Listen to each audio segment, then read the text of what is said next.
And you might be asking, why would he want to deport his wife? I don't know. But things haven't exactly been perfect between them. First of all, it's no secret that Melania barely spends any time at the White House. And the voters, they get it. They've read it, they get it. And it's already come out. Every single channel is calling it election interference. Ready? He went on about crowd size and how Biden is to blame for his crowds not being big. And then his teleprompter went out. Anyway, normal relationship issues. And I know it sounds crazy. Donald Trump wants to deport his wife?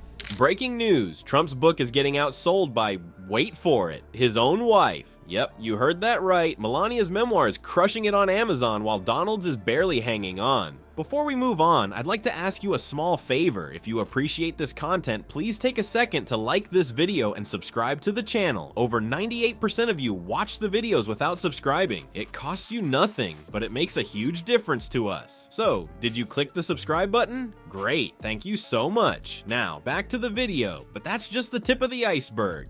Kimmel's latest roast of Trump is so savage, it might just melt what's left of those ice caps. Stick around to see Trump's meltdown.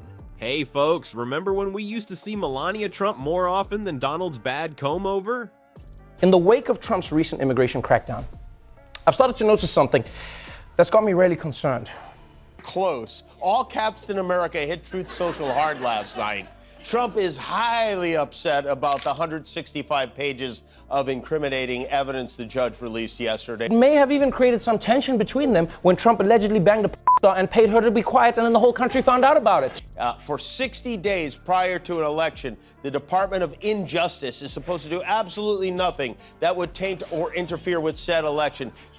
Well, those days are long gone. Our favorite invisible first lady has been playing an extended game of hide and seek with the public. She's been skipping more events than Trump skips his daily vegetables. It's like she's treating the White House like some fancy Airbnb, check in for the photo op, then disappear faster than Trump's tax returns.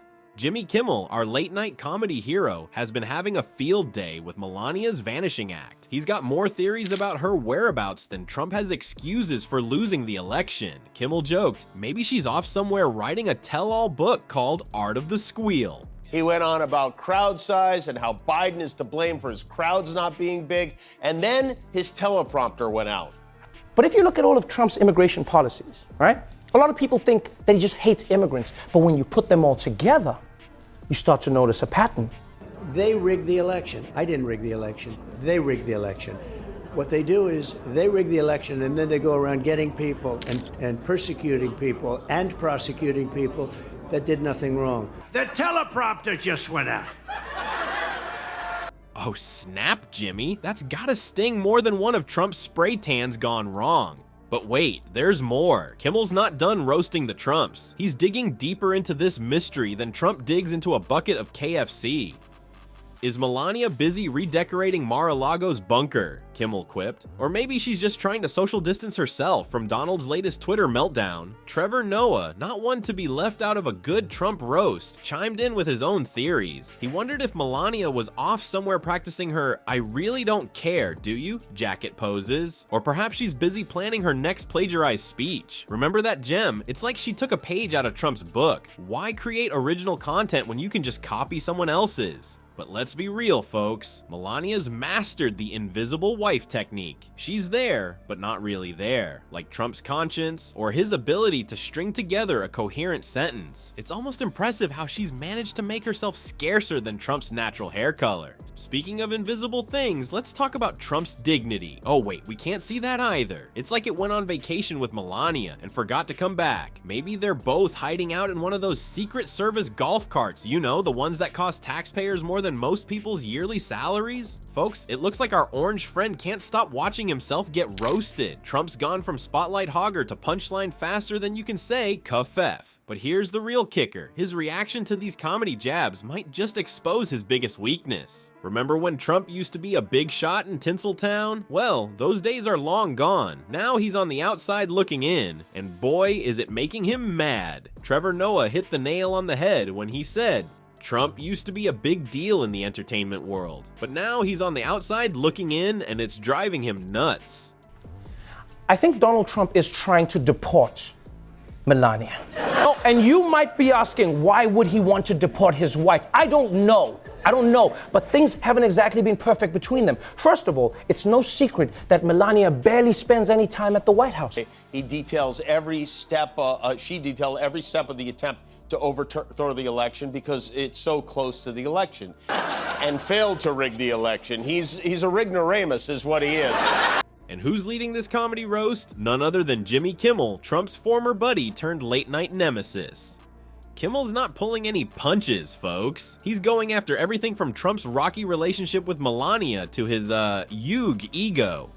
During a recent show, Kimmel took a swing at the Trump's awkward public appearance. He joked that Melania was there in compliance with Section 3, subsection 2.7 of her prenuptial agreement. Ouch. He even said their chemistry was positively smoldering. Yeah, about as smoldering as a wet match stick. But here's where it gets juicy. Kimmel and Noah reckon Trump's watching their shows and throwing tantrums like a toddler who's been told he can't have a third scoop of ice cream. And the voters, they get it. They've read it, they get it.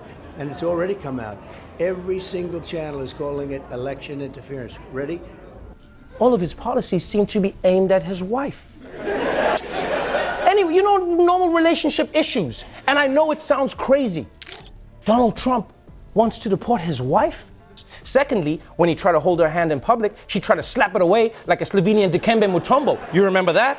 Kimmel spilled the tea, saying, "When Trump has a bad day, we know Trump watches and yells at the TV. Can you picture it? Grumpy Trumpy in his golden tower, shouting at his flat screen. And get this, Kimmel's figured out Trump's Achilles heel. Turns out all you need to do is butter him up a bit. Kimmel joked that a simple compliment about Trump's hair could win him over. He even suggested saying, "Mr. President, your thumbs are so much bigger and more beautiful than Obama's." Talk about a fragile ego. But wait, there's more. Kimmel revealed there's a personal beef between him and the Donald. He said, "I have a little extra something with him because he used to really like me. I'm not sure exactly why, and I broke his little heart somehow." Oh, poor Donnie Diapers. Did the mean comedian hurt your feelings? Well, folks, it looks like Trump's not just losing elections, he's losing his sense of humor too. But hey, maybe there's a silver lining to all this comedy gold. Turns out, all those late night laughs might actually be doing democracy a favor. Who knew? Research shows that when comedians poke fun at politics, it's not just for giggles. It actually gets people talking about the big issues and even encourages them to get involved in their communities. So while Trump's throwing a tantrum over Kimmel's jokes, the rest of us are getting a crash course in Civics 101 with a side of belly laughs. But let's be real, if Trump wants to stop being the punchline, he might need to take a different approach. Maybe instead of tweeting, he should try stand-up. At least then he'd have a shot at making people laugh on purpose. Until then, it looks like the only wall he's building is between himself and a good sense of humor.